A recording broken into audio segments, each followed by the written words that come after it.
Balcones' first ever year-round bourbon was an inspiration. It all had to work together. A blend of carefully selected ingredients, Texas-sized pot stills, and creative people determined to find the absolute best way to usher a new whiskey along.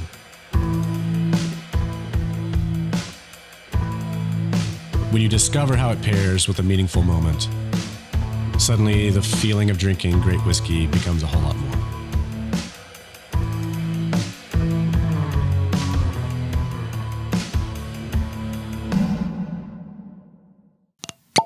Good morning. Well, not morning, it's the afternoon. Welcome to this week's episode of Whiskey Neat, spirited conversations with interesting people. I am your host, not Andrew Santino, instead Christopher Hartman. It has been a rough couple of weeks. So since we did the Brendan Schaub episode, he went on another podcast. Have we talked about this? Oh, you don't know? Okay, so there's this comedian who got a nice little career bump when he went on Rogan called Andrew Santino. Now, he's funny in his own right. I'm not saying he's famous for no reason, but he has a show called the Whiskey Ginger Podcast. He's a redhead. He likes whiskey. You see where I'm going with this? So there's been a manufactured beef between us. On the internet. No. Manufactured on the internet by his fans. So he obviously has a very popular podcast, and they have been tearing me up every chance they get on our YouTube channel, on Santino's channel, on Instagram. It has been a rough couple of weeks thinking that I stole this idea of a show from him. This show was on the air 7 months before his show before anyone knew what it was, right? And so he had Brendan Schaub on his show last week. The episode that dropped this week is him and Brendan Schaub, and he opens the episode throwing shade at this show and at me. And I know he's joking. The problem is most people who have fans, a good portion of those fans are idiots and don't realize he's joking. And so it's been 3 o'clock this morning, my phone buzzed. I normally turn my ringer off because of a YouTube comment. And I'm like sitting there arguing with this guy at 3 o'clock in the morning. Like, no, I was first. I didn't steal the idea. I love his show. He's a good guy. I'm rambling. But I feel like Schaub, for those who know, anytime Brendan Schaub is on something, the comment section is usually people tearing into him for some weird reason. Well, we talked about that on the show. We talked about how he doesn't read comments. Anyways, long story short, I'm going to try not to cry on today's episode. We are doing a episode with actually a brand that I'm excited to sit down with. They got purchased, invested heavily by Constellation Brands. They have a special rye released every year that people knowingly love, known as Midwinter's Night Dram. So we'll be sitting down with Chris Furtado of High West. High West is a company that has kind of blown up the last 4 years, especially in regards to Midwinter's Night Dram. So we'll be sitting down with Chris Furtado. This is actually the first time I can think of that we actually filmed the intro before sitting down with them. So I don't already know what's going to happen, and I haven't had anything to drink yet, although I am eager. I got in a new bottle of Amrut Sherry, Intermediate Sherry. That's what it's called. These high-proof Amrut offerings, obviously they're a sponsor of the show, are fantastic. And absolutely delicious. 57.1% alcohol, usually about $110. Can't go wrong. Let's get to the ads. This week's show is, as always, sponsored by Terlato Distilled Artisan Spirits, leader in premium artisan products like Bunnahabhain, Deanston, Lechaig, Tobermory, Baines, Black Bottle, and, of course, Scottish Leader. You could pick up... Shut up, Jack. You can pick up the entire line at your local liquor store, or if you are a retailer, reach out to your United Wine and Spirits rep. Our last sponsor for this episode is Glass Rev Spirits. Whiskey Need is supported by the Inspired Spirits at Glass Rev Imports and Amroot Distilleries. We love featuring Amroot whiskeys on the show. Amroot crafts a single malt whiskey to the same exact standards as Scotch. If you need proof, well, at this year's Proof Awards, Amroot Fusion received double gold, 96 points, and a blind tasting. Fusion also was declared World Whiskey of the Year at the Bartender Spirits Awards, receiving 94 points and a gold medal. Bartenders are a pretty nice group to have support from. If they support you, Chris Morris. Amroot appreciates the great state of Texas because this state has become the number one market for them. So, huge fan of Amroot, huge fan of this sherry. There are not many places to find this around Houston, the specific intermediate sherry. Rice, if you're in Houston, Rice and Belle Air has a few bottles. Absolutely fantastic. Cannot complain. Tickets for the Whiskey Social are on sale, HoustonWhiskeySocial.com. Merchandise for the show you can find at whiskeymerch.com, whiskey with E. And I think that's it. Hey, guys, if there's anything you can do for me right now, that is go to iTunes, go to Stitcher, leave a review, a positive one for my show, and any sign of support would be greatly appreciated. Without further ado, Chris Furtado of High West Spirits. Cheers.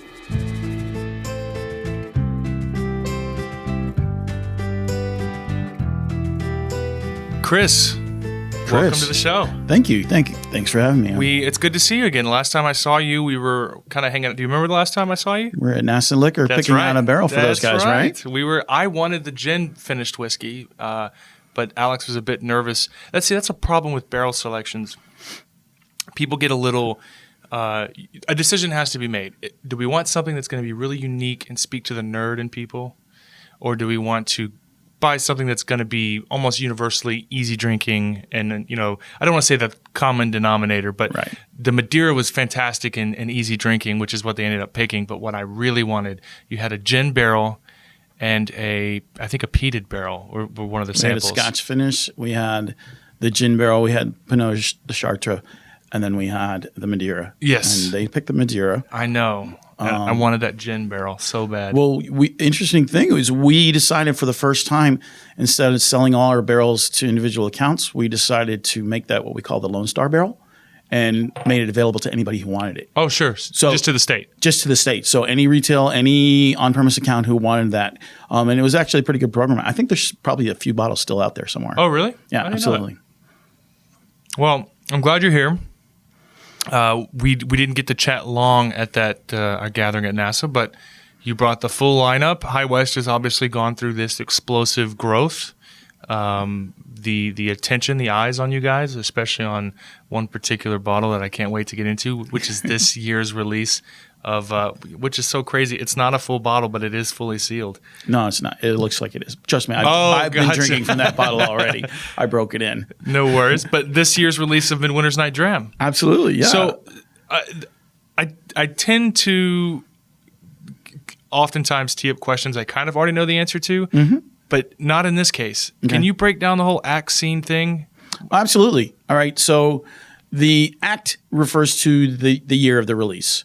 And so when you see this as Act 7, there's one blip in that system. The first year there were 2 releases. There were 2 acts. There was one originally. The first act came out in February for Valentine's Day. Sure. And then we got on our regular schedule. So the second act was of October of the same year. Okay. Right. So the first year it dropped what year? 2014? So 6 years ago. So that would be 2013. 2013? No, it's 2014 because I started in 2013. So yeah. So does that mean that there were 2 years that had 2 releases? No, it should be only. This is 7, so 2019. I'm doing the math in my head. So it's minus 6, right? So that would be 2013. But it wasn't. Sure. Something's wrong there. Okay, sure. So this is the seventh release. Okay, gotcha. Okay? And then the scene is just the blending or bottling run. All right. So we bottle in batches, essentially. Okay. All right. And so scene 1 would be the first run that year. Oh, okay. Scene 2 would be the second run that year. So that way, for the really nerdy people, you know exactly Okay, there are people who say scene to scene there's difference, and there is. Sure. Sometimes it's subtle, sometimes it's not. And some people think there's, they go by the scene. Oh, scene 2 is better than scene 3 that year. Sure. I'm like, okay, well. It's kind of the not the conundrum, but the give and take of doing batch releases, because people, first of all, you've got one person now, he's got obligation to buy everyone so you can compare them, which is a great sales technique. Works for us. But the downside is there's this comparative. There's got to be a winner. That's Right. our mentality. I don't know if it's Americans or humans, but we've got to know this one's not as good as this one. And in reality, they both could be phenomenal, but you've got to have one that's, I totally agree. When I always say, pretty much consistently, most of the people I talk to, Act 5 was the best. I'm like, they're all great. They're all great. And there is variation. I think this year's there's the greatest variation I've ever seen from one year to the next. But doesn't make it. It's good whiskey. Just drink it, right? Sure. It doesn't have to. One doesn't have to be better than the other. Can you? Is it public knowledge, or is it? If it's not, you can just say it's not. Of how many barrels go into each batch, or does it vary? I don't know. It really. So remember, this is a finished product. All right. Sure. So how many we start off with is not necessarily how many we finish with. All right. Some years barrels, the finish might not be right. It might go wrong. In fact, last year we had a smaller release because some of the barrels weren't up to standard. Sure. All right. So it's a little bit of an art. There's a lot of science, but there's a little bit of an art, and sometimes it doesn't work out.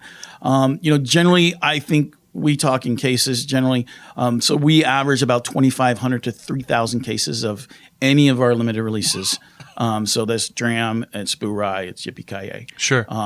And the reason they're limited is because a lot of these, like Dram and Yippee-Ki-Yay, they come from our other base whiskeys. And so if we make more of that, we're losing whiskey that we can sell every day. And that's kind of, and the other thing is that we know that collectors like to have things that come and go. Sure.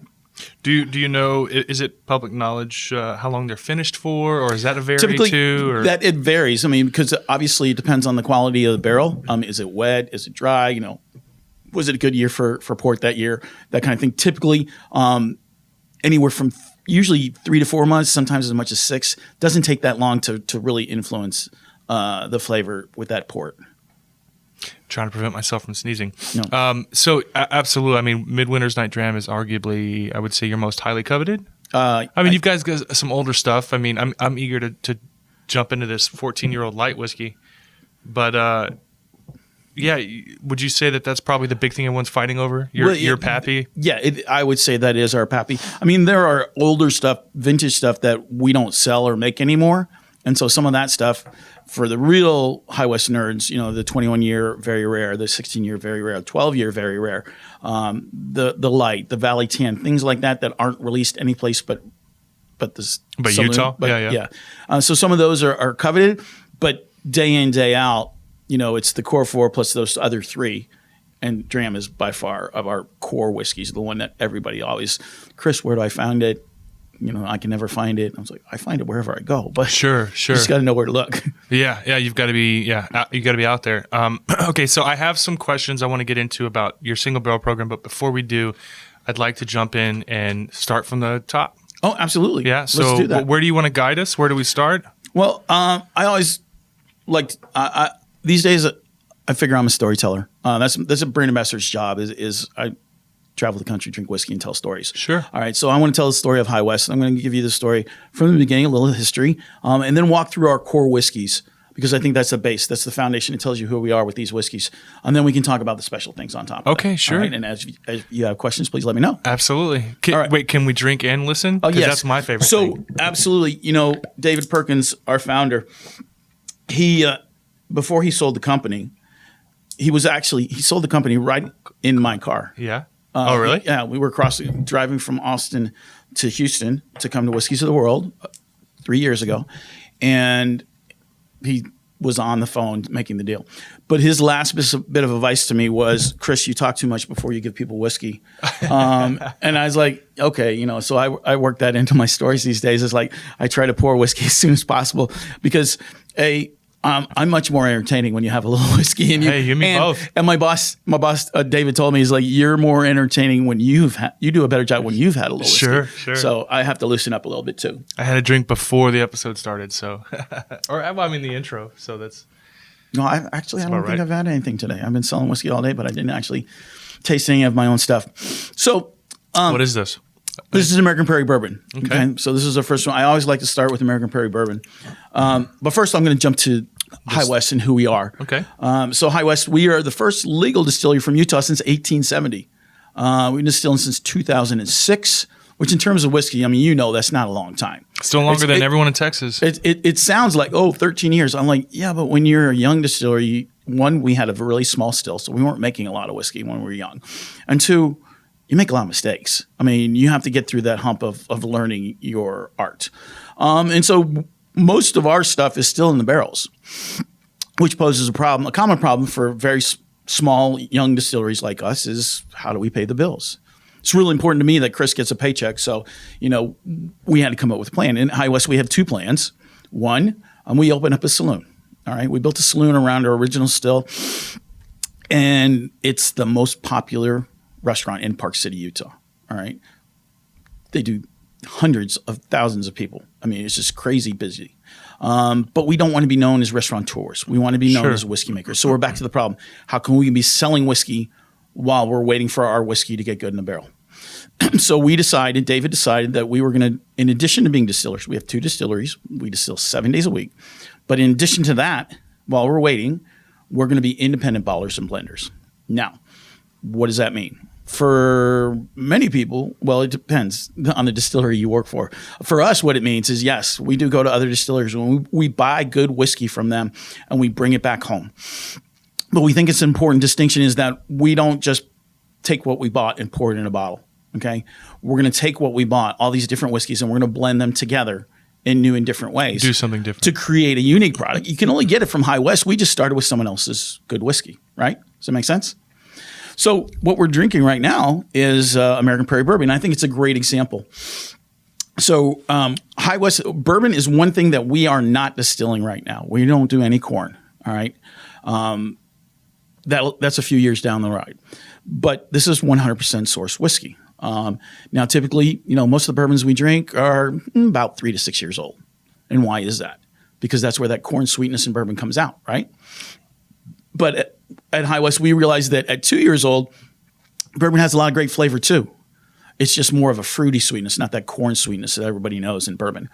And of course, old bourbon, like say more than 10 years, you're going to get the wood, right? We're going to get the tannins, we're going to get the wood, you're going to get the oak, you're going to get all that great flavor.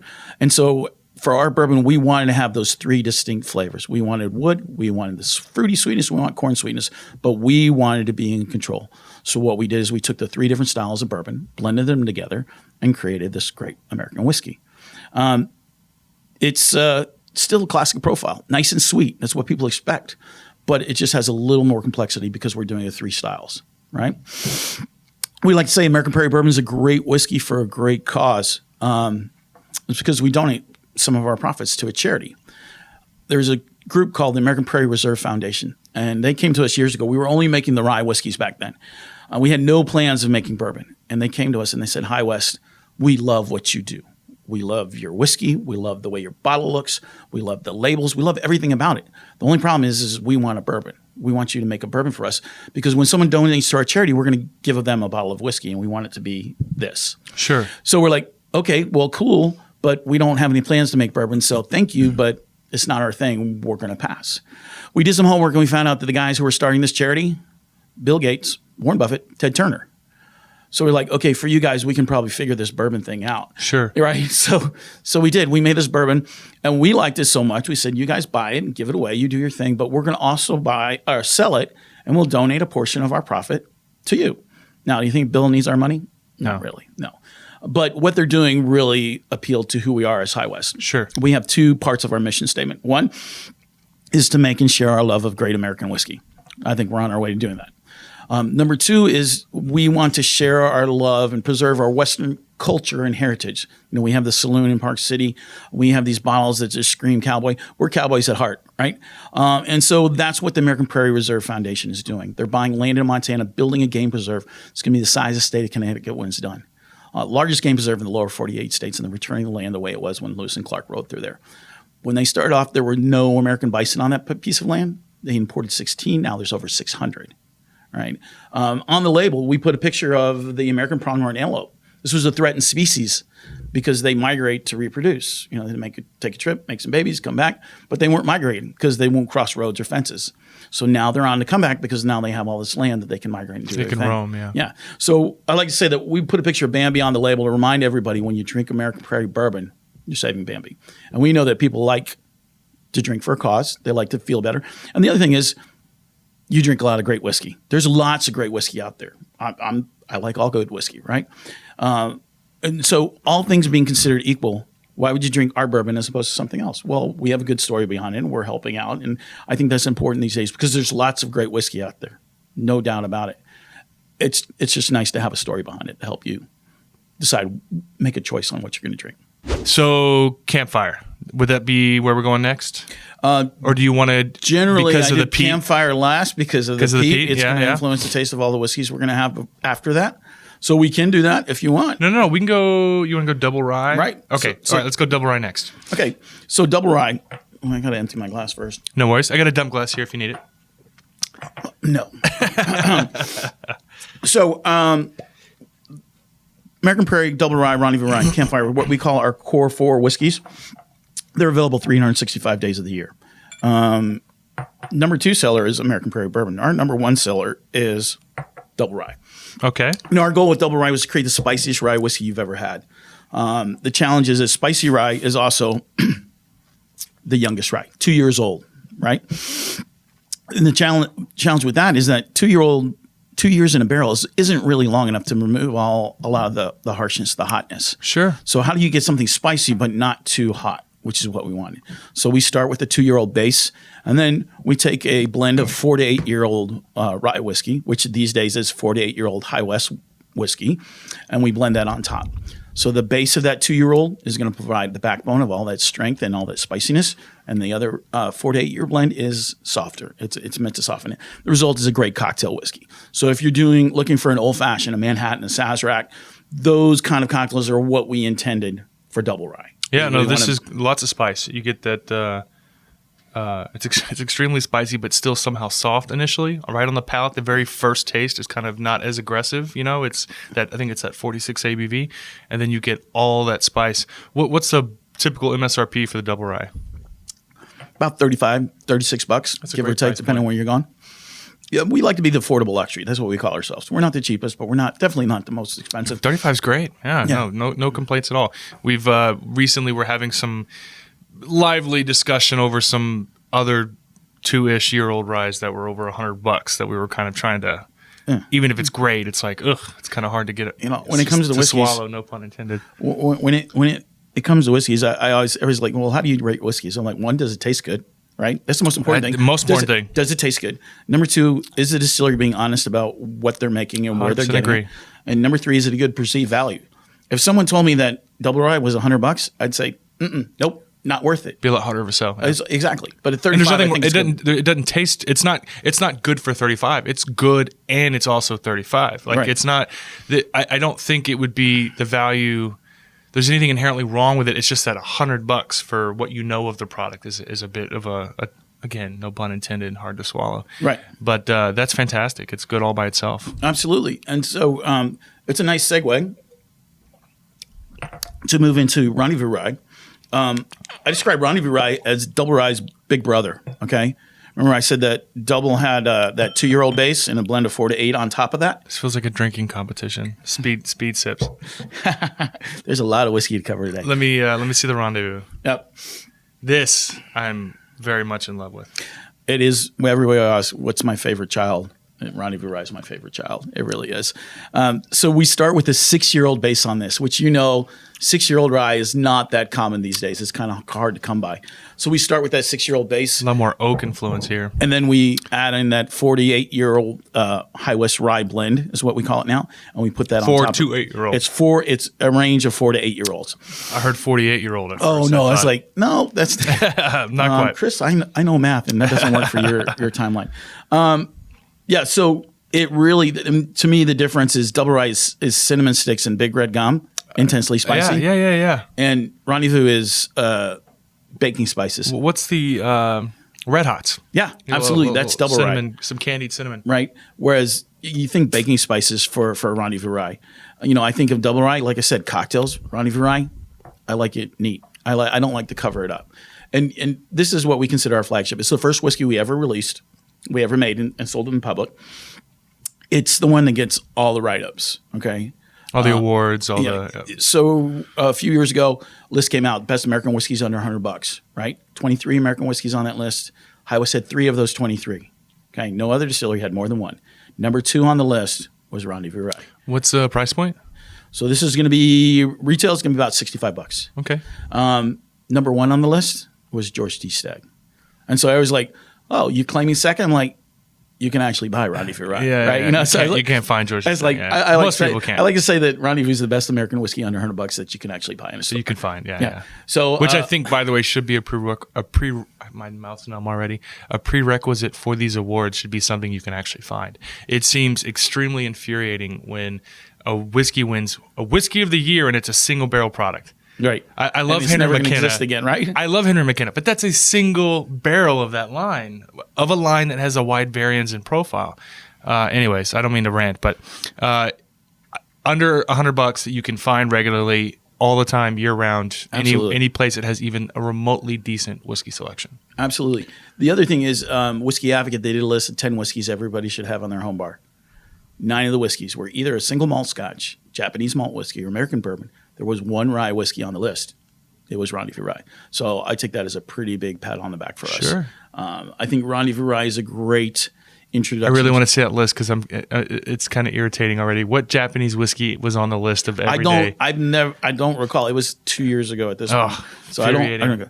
You don't approve of Japanese whiskey? No. I do approve of Japanese whiskey. It's not always been my go-to profile, but the entire category, in order to call it a Japanese whiskey, it doesn't have to be made there. There's been a growing trend of people importing bulk Scotch and bottling it there and calling it Japanese whiskey, charging a premium, and really playing on the name of what the credible brands have done, the Yamazakis and the Nika. I love Nika straight from the barrel, and I really, really love Nika coffee grain and coffee malt. I think they're tremendously underpriced and underappreciated. Mm-hmm. But the overall category is extremely hard to find and expensive in this current climate. It goes back to your point of it's got to be accessible. You have to be able to get it. If you're going to make a list, it's got to be accessible. Because again, a lot of these lists, their ultimate goal is to be an advertisement, a shining achievement. But George C. Stagg doesn't need the pat on the back. It's going to move. It's going to move. It's extremely allocated. There's certain things that you don't have to try to sell. So why are you trying? Yeah, I mean, listen. If you want to make a list of like stuff you'll never find, don't even try. Then I have some things on that list, the Pappies and the whatnots. We're going to try some of that today. So. Yeah. I'm excited to try. I'm a huge Belle Meade fan, and I went and visited them in June. And I sat down, we filmed in their barrel rick house inside the distillery, and we sat down with Charlie and Chris, and we talked about everything that they're working on and a little bit of the investment from Constellation. But we couldn't obviously talk about too much. I'm such a huge fan of theirs, and so I'm excited. I'm excited to see this come out. I'll jump to the end of the line real quick and ask, when is it coming to Texas? It'll be a year or two before it's here. Okay. Right. Wow. And I've gotten to be really good friends with those guys. They're great. I spend a lot of time we drink a lot of whiskey together. We appreciate what we do. I saw them at Tails. We had a beer together. Oh, smoked a cigarette on the street like a couple of homeless rapscallions. Like it was a great time. I mean, they couldn't be better people. Absolutely. Couldn't be a bigger fan. The whiskey released 2 weeks ago in Nashville. Right now you can only buy it in Nashville. And so I flew in for their launch of that whiskey and spent the week with those guys hanging out, learning about Nelson's Greenbrier because they're our brother whiskey now. Crazy history. And it's, absolutely. It's a great story. So I think that, and everybody's like, well, aren't they competition? I'm like, no, they're not competition. They do different whiskeys. It's a different style. Right now they don't have a rye. I know they're working on one. Oh, really? Yeah. But they heard it here first. They are bourbon and now Tennessee whiskey. Yeah. And yeah. so when we get to that, it's really special, and I wanted to share it with you because I I'm know excited. It looks gorgeous. It's not anywhere except in Nashville right now. Sure. Or people who have been in Nashville. They may have covered that on the show, and I may have known that, but I've slept since then, and I have 4 kids, so I tends to go in one ear and out the other. Absolutely. All right. Well, so let's finish out our core 4 here of whiskeys, and let's go to Campfire. Okay. And we can talk about all the special stuff. Does that work? Yeah. Campfire is that probably the most? Would you say it's the most divisive, the most interesting? Absolutely. It is the wild card. It is the one where you either like it or you don't. And I don't think you have to necessarily like Pete to like it.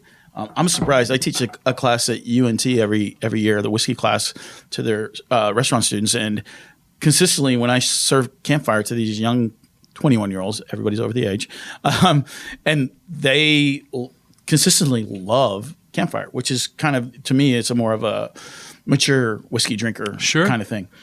So what is Campfire? Campfire, I used to say that it was the only thing like it in the world. Oh, kind of a little more. The nose is not, I want to. Absolutely. Because I could smell it deep in there, but not quite. Oh, I love peat. So I'm super excited about this. I used to say that it was the only thing like it in the world. Our legal department came and said, Chris, you're not allowed to say that anymore because someone else is doing something similar. But I can say that we were the first. We were the first distillery to ever. You're not allowed to say what now? That it was the only thing like it in the world. Okay. All right. Now I can say that we were the first to blend American bourbon, American rye, and blended peated malt scotch. Can you disclose where it came from? Broker? No, or okay. No, we can't. But you do know. You just can't say. All right, I'll take it. Okay. Well, I mean, look, the guys from Scotland, who are selling it to us would be in a lot of trouble back home. No, it's not a big distillery. I'll tell you that. All right. They would be in trouble back home because the Scotch guys didn't want us making this whiskey and selling it because they said that we were cheating. We were calling it Scotch, but it's not. So when I tell people that it's bourbon, rye, and Scotch, usually there are 2 questions that come up. One is like, how would you even describe that to someone so they understand what it is? And number 2 is like, who thought of this and what the hell were they thinking when they came up with this idea? So the first question is pretty easy for me. I describe Campfire as flavored bourbon. Okay? It's mostly bourbon. You get that sweetness up front and you finish off with the smoke. And then a little bit of hit of rye in there in the middle, the spiciness. It definitely tastes like, it reminds me of the American Prairie a little bit. A little sweetness, that lightness, you know? But the end is the back end is so smoky and barbecue-ish. It's got a very savory quality to it that would be really, really great with a cigar. Pretty much every cigar bar I've ever been in, they always have Campfire. It's an easy sell. Second question. Oh, basically, like I said, Scotch flavored bourbon. Sure. Whiskey flavored whiskey, not cinnamon flavored whiskey, but whiskey flavored whiskey. Whiskey flavored whiskey. That's going on a shirt. Go figure, right? And so the other question. Can we do? Okay, let me. I'm gonna put you on the spot. Okay. Okay. Sorry to interrupt. We have a running love affair with brands for the Houston group, and we do. I think we did 4 barrels of Copper and Kings this year, and they're friends of ours too. Love Joe Herron. Joe Herron couldn't be a better guy. Couldn't be a bigger fan. He's doing a High West finish on his brand. Is he really? Yeah, absolutely. So he showed me last time I was there. We reach out to brands that we love, that we want to we support, and we ask them to do a collaborative shirt design. So we have, we've gotten to the size, I say this a lot, we're the largest single market group in the nation, 6,600 members. We're fastly hitting 6,700. We'll hit it in a week. And I can't take T-shirt orders for a group of that size, and my wife would kill me. They're piling up in the garage. So we found a company that we do T-shirt designs with, and you just upload the logo, and then people order, and then any profits we make from that, we donate to Camp Hope here in Houston. I would love a collaborative shirt design with High West. You guys design it, run it by your legal team, And I want whiskey flavored whiskey. I think that would be a great campfire shirt design. And then, of course, all the proceeds would go to charity. Something to run up the flagpole. You don't have to say yes right now, but I think it would be a really fun idea. This is like absolutely no. I mean, and fantastic. I'm the national brand ambassador. Why do I have the job if I can't do what I want? Right. Sure. So I think we can make that happen. Whiskey flavored whiskey, man. I know you said it's not Ardbeg, but that it's got a very distinct. I hate to say this because it's going to come off as intentional puns, but it tastes like a campfire. I've always described Lefroy as like when you sit around a campfire all night and the smoke inundates your clothes, and you go to bed, you take your clothes off, hanging up on the corner of the bed. I mean, my wife wouldn't do that, but I do that. I take my shirt off, hanging over the corner of the bed. The next morning, my shirt reeks of smoke. Campfire. Yeah. Mm-hmm. That's what that tastes like in a glass. Absolutely. I mean, you probably wouldn't be surprised. The number of people who taste campfire for the first time, they're like, oh, by the way, I'm going camping this weekend. Yeah, that'd be great. They're like, I'm going to take a bottle. I'm like, great.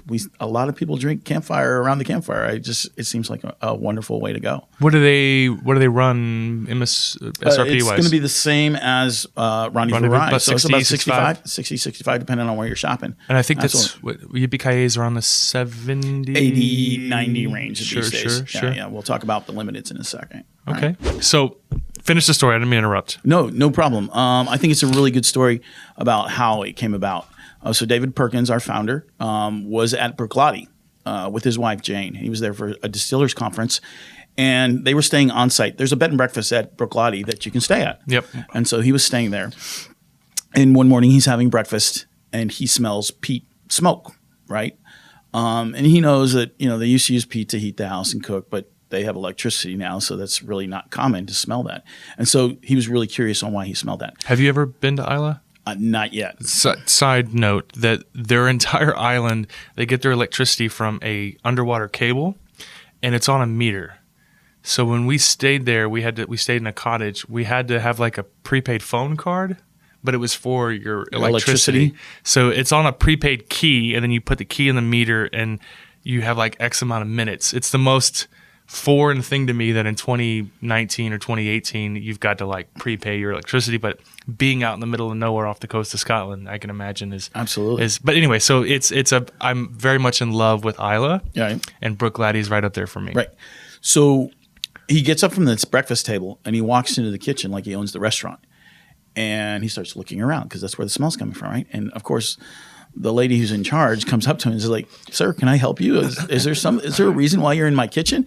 And he's like, "Why do I smell that smell?" And she's like, "Well, you're in Scotland, right?" And he's like, "Yeah, I'm in Scotland." He's like, "You're at a distillery, right?" "Yeah."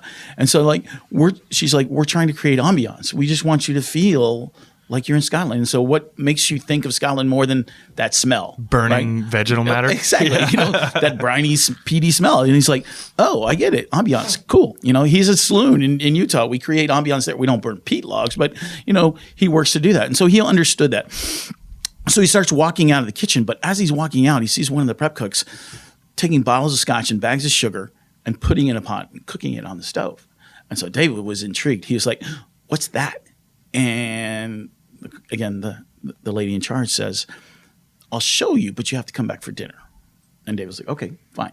So he's there with Jane, his wife, and they go out for the day and come back. They have, appetizers and cocktails. They have entree. They have wine with dinner. But there's no clue what this concoction this lady was making in the kitchen was. Some sort of dessert thing. It was a syrup, right. And so dessert comes out. And dessert is really, really simple. It's fresh, ripe honeydew melon that was drizzled with this syrup made from scotch and sugar. All right. And so the combination of that fresh, ripe fruit and that smoky syrup just blew David's mind. He never had a combination of flavors like that before. Sounds amazing. And so, I'll tell you, David's a huge foodie. He likes drinking, obviously, a lot of whiskey, beer, all these kind of things. And I've had many meals with David Perkins, and every single one of them always ended in dessert. It's his favorite part of the meal. I mean, we could be in Austin at Lambert's eating pounds and pounds of barbecue, and I'm stuffed to the gills. And he sees the waitress walk by with a piece of pie. He's like, "Look, they have pie." I was like, "Dude, I can't eat anymore." He's like, "No, we have to have dessert, Chris." I was like, "All right, you have pie, I'll have whiskey." He can never deny me that because that's my job, is to drink whiskey, right? Sure. So he's like, "Okay, fine, but you have to have a fork of my pie." The point is, David loves dessert, all right? And this whiskey campfire is really an homage to that one course where he had this flavor that he never that experience experienced. of sweet. Right. And so he wanted to create a whiskey to kind of share with the rest of the world. This is what I experienced. And that's what Campfire is, because he knew that bourbon's sweet, peaty malt scotch is smoky. And it just, in Texas, we eat something all the time that's sweet, spicy, and smoky. That's what Campfire is. Barbecue, right? Sweet, spicy, smoky. It's a classic play, but he never had it in that regard. And so that's what Campfire is. So he tried to make a spirit in homage to that sweet dessert of smokiness and bourbon sweetness, that brown sugar. It's no complaints at all. I had the first time I had Campfire was probably at Whiskeys of the World, the first time we met, right? Which was probably 4 years ago. Yeah, 4 years ago. It was at the big room with the car in the middle. It was a massive room. But you guys, it was the first time ever I got to experience the full lineup, and it's been a while since the great thing about this hobby is there's always another whiskey out there. So you get to a point where just this past weekend, I gave a box of samples away. Over the years, I've collected either 375s or private barrel samples or just samples given that we're even if we drank every day, and I think I might drink every day, we're never going to get to them. You're never going to get to them. So I gave them away to a family member, and we still have tons left. So awesome. This is exciting. What's next? So those are our core four. And again, those are available 365 days of the year. Now, there are whiskeys that we love to make. We just can't make them year round. All right. There are 3 whiskeys that come and go throughout the year. We do them on a regular schedule, so you guys know when to look for them. I'm waiting for that charity Midwinter's Night Dram private barrel that you guys are going to release. You know what? They did a barrel select with double rye that was finished in a used dram barrel. Yeah. And it was bottled at 106 proof. I've got about half a bottle at home. It is absolutely, it's better than normal dram. It's like awesome. Freaking amazing. But that's a whole different story. So we have 3 limited whiskeys that come and go throughout the year. In February, we release a whiskey called Boo Rye. It's the original blend of bourbon and rye. We're the first distillery to ever blend bourbon and rye, put it in a bottle and sell it. All the whiskeys in it, or at least who else is doing it now? Well, Wild Turkey did Forgiven. I think Jefferson's is doing one as well. But we were the first. And ours is way old. Everything's over 13 years old. Well, yeah, and Forgiven's no longer around. Yeah. Well, it's supposedly a mistake the first time they did it, right? Every year in May, we release a whiskey called Yippee-Ki-Yay. Yep. Yippee-Ki-Yay, what we do is we take our double rye. We're going to finish it in Syrah barrels and sweet vermouth barrels. All right. And then we're going to combine those two together. And that becomes Yippee-Ki-Yay. It comes out in May. And then every year in October, we release a whiskey called A Midwinter's Night Dram. And this is the pappy. This is what everybody looks for. Everyone was nuts for. Absolutely. It's crazy. And what it is it's Rendezvous rye. Remember that beautiful, soft rye that we have. Once a year, we're going to put it in port barrels. And then we're going to take some of it. We're going to put it in new French oak barrels as well. And we're going to blend those two finishes together. And that becomes A Midwinter's Night Dram. Now, Midwinter's Night Dram just hit Texas like today. Not shelves, but hit distributors. It's in the warehouse today. But you guys are with RNDC? Yes. I was in Denver a few weeks ago, and they had their dram already. So I snagged 2 bottles and brought it home with me so I could share it with people. Yeah. So this is the new Act 7. I believe Scene 2 is what we're drinking. Not that it makes a difference in my mind. What's SRP at for this one? $100. $100. The other 2 limiteds are going to be about $89, $90. Dram is going to be about $100. That is all candy. If you're a sugar nose, so if you love sweetness, you have those wonderful light spice notes that are from the Rendezvous rye, and then you put that wine finish on top of that. It's like Christmas pudding in a glass. I saw a review once that was like, oh, it's Christmas pudding in a glass. I'm like, okay, we'll take that. I saw a write-up on a blog one time that said, this is what Santa would make if he was making whiskey. If he was an alcoholic. Yeah, so I was like, okay, we'll take that too. That's pretty cool. What's the bad Santa guy with 3 names? Angelina Jolie's ex-husband? Billy Bob Thornton. Billy Bob Thornton if that Santa was making booze, yeah. Absolutely. So I think this is a really... It's one of our favorite things to come out with every year. It's a big celebration. It's when fantastic. It comes out. Everything about this delicious. is Christmas in a glass, is what I'd say. I love the color of it too. I mean, it's so dark and red, and you get that port. You know where it's coming from. Well, all of the glasses are the same. You've got the same look, but something specifically I think about the contrast of the liquid in the bottle to this glass. It gives it a bit more of a frosted look. I mean, between Rendezvous Rye, which is the base, and the dram, which you get that beautiful red finish on it, and so I think it's a really cool thing. And obviously, the fact that it comes in Christmas holds a place in people's hearts. How old, give or take, would you say the total age is about, give or take, within this bottle? So we start with the Rendezvous Rye, which is the 6-year-old base, and then the 4 to 8-year-old blend on top of that. All right, and then probably no more than another 4 to 6 months. That's as Rendezvous Rye at that point, because Rendezvous Rye is obviously a blend of all these different whiskeys. So then we take the finished Rendezvous Rye and we put it in the port barrels, and that's what. And you do each release of the Midwinter's Night Dram, you do about 20-something hundred cases? 25, 3,000. So what's that, 6 packs? 6 packs. Okay, so let's just say 3,000, just so I get an idea here. All right, so about 18,000 a special release. With only 4 to 6 months in the port and it has such a phenomenal impact, have you guys talked about ramping up production of that one specifically to be a regular release, or what's the downside to that? It takes away from Rendezvous Rye, which is our flagship. And because for every bottle of dram we do, that's one less bottle of Rendezvous Rye we can make. And it's not as big an issue now, but back when we set up this program, the standard, cycle, right? There was concern that we weren't going to be able to keep up and that we would have to allocate Rendezvous Rye. I'm just being honest here. Sure. Right. But now, now that we're owned by Constellation, now that you have that massive backing, we have a lot of money and we can buy more whiskey and stuff like that. So we really developed a program around the fact that, one, it's cool to have things come and go, and we like that. And two, we just can't make it all the time. I feel like there's a middle ground. You're right. People do love things that come and go. There's something special about the moment because. Would it be as special if you could get this 365 days a year? No, Not but really. but I think there's a middle ground. So right now, even when it drops in Houston, and a lot of people get the phone call, right? If you know the Detmores or the this or the that's, you get a little phone call every once in a while. But even the fast note with me, I'm telling you, it hit today. Even myself, and I'm not saying that I'm amazing, but our event, we spend a significant amount of money on booze. It's become hard. So I think there's a middle ground. Like if you guys did a spring release and a fall release, it wouldn't be available 365, but it would still be a bit more prevalent and on people's. I think there is something to be said about a Facebook feed because, 5 years ago. Have you joined our whiskey club? Because you find out all the releases are announced through the whiskey club. I have not. I will totally. Where do I sign up for that? Highwest.com. Highwest.com? Yeah, and you can join our whiskey club. All the announcements of all the releases come out, anything new. Not to push, but I got something special. Okay, hold on. Let me say this. 5 years ago, Facebook was just like my uncle or aunt, and it was politics.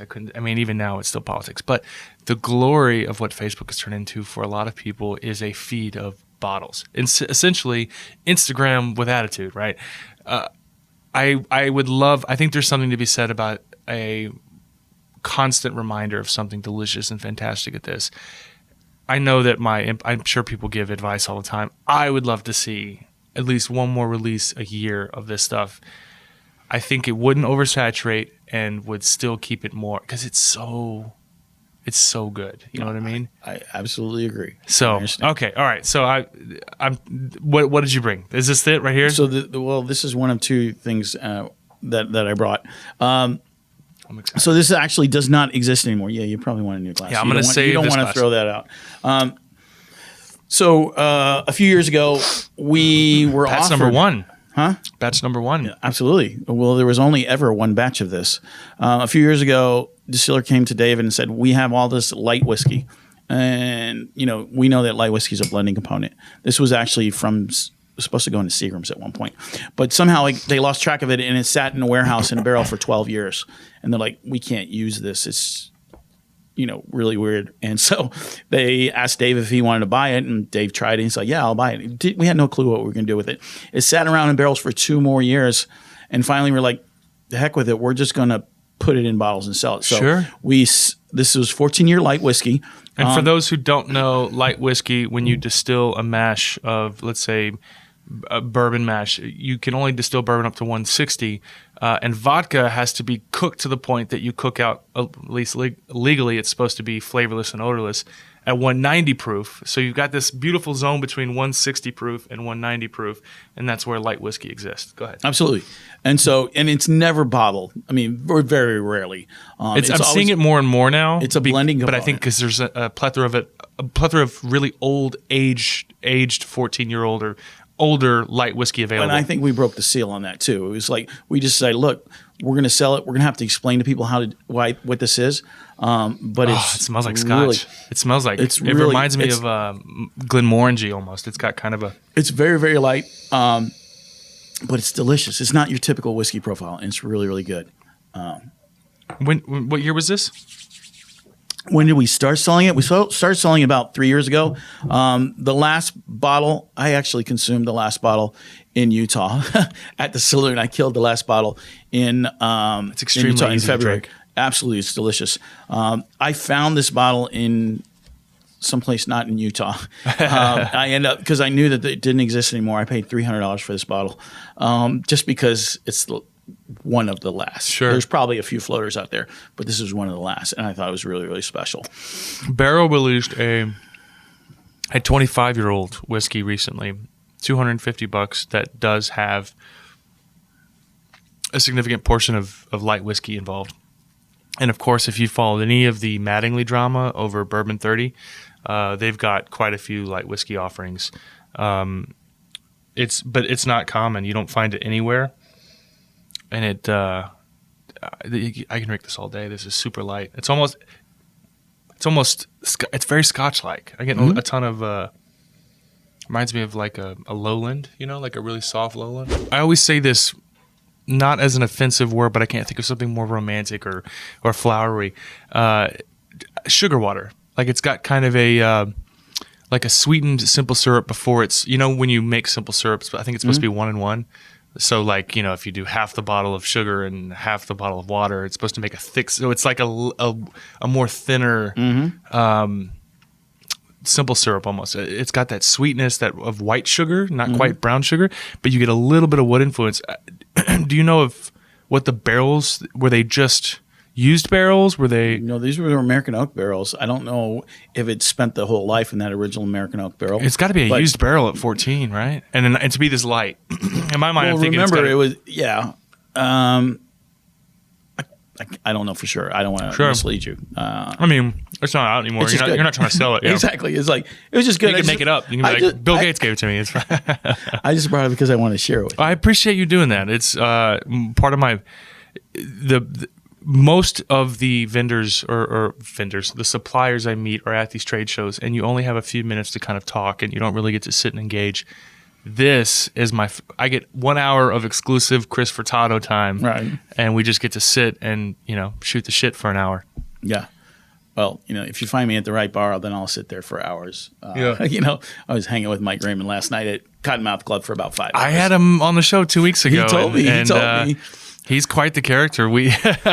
Mike, we had a great discussion after the show ended about terroir that I'd love to have him on. He doesn't believe in terroir, and I think it would be a great discussion to have on camera. So I'm going to have Mike back on. I want to discuss terroir, and he has some theories on proof.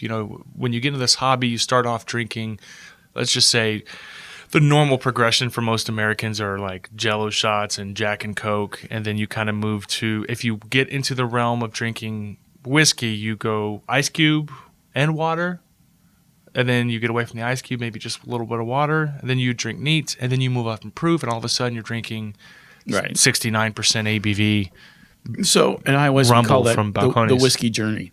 Yeah. When you start off drinking whiskey, it's about economics. How can I get the most whiskey into my belly? 100%. Because we're poor. Yeah. Exactly. College students, yeah. But and then legal you graduate. age college students. Exactly. And then you graduate and you maybe have a good job, and you're making some money. And then you can afford to upgrade your experience from the well to maybe you're doing a Woodford, or maybe you're doing even Makers or something like that. And that becomes your baseline. All right. And then, as you progress and you become more of a fan of good whiskey, then you start popping up and you say, I'm going to try an Eagle Rare, or maybe I'll try a High West. Maybe I'll try a Whistle Pig. And so you start going and experimenting. And then if you're really lucky, people like us, then that experimental phase becomes your new baseline. Your daily, yeah. Right? So like I don't drink, well, I will drink anything. I drink other whiskeys under High West, but Sure. I mean, I'm like typically everything High West and above. And that becomes your journey. And then once you get to that level, you're just like, I'm just trying everything because I want to know what it tastes like. Yes, And you're just absolutely. like, That's what the glory of these events are. Is the idea is to, hey, I could pay one flat price and try this or try that, and, Exactly. and learn and the whole 9 yards. That's why I tell people, go to whiskeys, go to those events and try a bunch of different things. Are you going to like everything you try? No, you're not. But how can you Find it. lose? How can you lose when you're just saying, "Oh, it's free," and free, but yeah, Yeah, legally it's free. But the idea is why it's like this is totally coming from college. When I was in college, you remember Quiznos? yes, Quiznos was better than Subway, and they had the steak sandwich. It's brand new, just out, thick cut strips of steak. Do I want to pay $10 for a sandwich? And back then, $10 for a sandwich was like that's a lot of money. Yeah. I was like, I'll just take the chicken bacon ranch. Like I'm safe at $6, and I know it's good.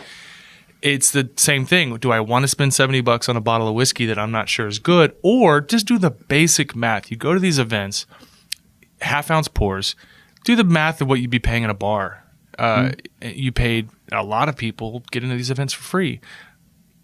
A good portion of them, I mean, even at the base price of even $100, you're still getting out like a thief, like you're, and if you got great ambassadors like yourself that bring the full lineup, I just saved myself from having to buy a bottle I'm not sure I'm going to like. or even a drink or a pour at a bar of trying all these. Going to a whiskey event helps you do all that. You have great brands, that will bring one-offs like this. Michter's, there was a distillery-only release. If you get to the right event, these non-licensed venues and the brand ambassador, you let us walk stuff in, we can make. you'd be really bringing amazing some things. really cool stuff. Right. So it's and this sort of thing would not be allowed at most events Here in unless Texas. it was unlicensed. Yeah, Yeah, because we never sold that any place but Utah. sure. Legally. Yeah, But speaking of the whiskey journey, so one of the symbols at High West is our compass. Of course, our compass points west. So we took over Half Step last year, and we gave away free tattoos. And in so fact, Half Step is Half Step is a cocktail bar in Austin, Texas. Okay. And we took it over for the weekend, turned it into the High West Saloon. It was a pretty cool a event. takeover event. Yeah. I And- think Illegal has done those where you give them tattoos if they bought like something. No, they were free tattoos, totally Awesome. free, no anything, and a select group of things. And so when they told me, we're going to do tattoos, I'm like, okay, obviously I get the first tattoo, right? Sure. And I get to pick one of the designs, and I picked the whiskey compass. It's a great tattoo. It's very simple. Our compass points west, obviously High West. So that was a pretty cool experience. It lasted all of 5 minutes for Sure, me, but sure. it was pretty cool. All right. Oh my gosh, I'm so Right. excited. I want to make here. sure we get to this. All right. Because again, this is something you can't have. Man, we drank a lot of that last night. So Great bottle look. Great classic bottle look. You could tell they mimicked the label. So I went up and I did 2 interviews in June or July, and one was with Greenbrier. The other was at Jack with their assistant master distiller, Chris Morris. Chris Morris is Woodford. Chris Fletcher. And in the display case in Jack Daniels, as soon as you walk in to the left is a bottle, the original bottle of Nelson Greenbrier. And I was kind of caught off guard because they're not affiliated, but they have an old bottle of but Tennessee Jack whiskey. and George and Charles Nelson were the original founders of Tennessee whiskey. Yep. And Charles was actually first. So this bottle is actually they did a 3D scan kind of thing of the original bottle. Oh, sure. And that's what they used to To make mi- this to make it? to make the bottle. The label is off the original label. And for those of you who are like questioning why is Chris, the High West guy, talking about Nelson's Greenbrier, they're my brother whiskey, and I love them. And I love this whiskey. And they have the original DSP on the bottom. They're really proud of this. This is the original label with a few modifications, obviously, to meet local laws or current laws. And so this is a great Tennessee whiskey, kind of harkening back to the days of, when Tennessee whiskey first became a thing. Because, like I said, it was George and Jack and Charles Nelson who were the ones who created the category. What are the Tennessee details whiskey. on this? Age? Okay. So what's the difference of Belle Meade versus Nelson's Greenbrier? So Belle Meade is a Tennessee bourbon. Sure. Okay. Belle Meade currently is sourced from another distillery. It's distilled to their standard. They said this is what we want, but it is sourced, and obviously over the future it'll become more. Belle Meade was the original Tennessee bourbon. Yeah, we talked to them, and I think it was MGP is what he's like. It's pretty much all aged MGP, and he's like, we're not worried about running out of that. And in order, for those who don't know, in order to carry a designation of Tennessee whiskey, it's got to be made in Tennessee. So Absolutely. This is their grain to glass distillate that they distilled and aged in representation of the original. Correct. So they found the original recipe that Charles Nelson used, and that's what they're using to for the mash bill and for the process. Original bottle, original label, all that kind of stuff. They want to harken back and give credit to their great-great-great-grandfather, Charles Nelson. The actual details of the whiskey. So right now, like I said, this is the first release. It's only available in Nashville. At this point in time, it's a blend. It is a blend of pot still and column still whiskey. 25% column still, 75% pot still. Oh, nice. 75% pot still is made at Nelson's Greenbrier. Nelson's Greenbrier, or actually, yeah, in Nashville. The 25% that is column still is made by the Nelson's Greenbrier team. It's just a column still that they rent. All right, so it is their product. Sure. All right. I think there are a few distinctions between this Tennessee whiskey and some of the other Tennessee whiskeys that are out there. This harkens back to the original recipe, which is corn, wheat, and malted barley. All right? Okay. Wheat is not common in Tennessee whiskeys, and not as common. As the secondary grain. Right. 70% is corn.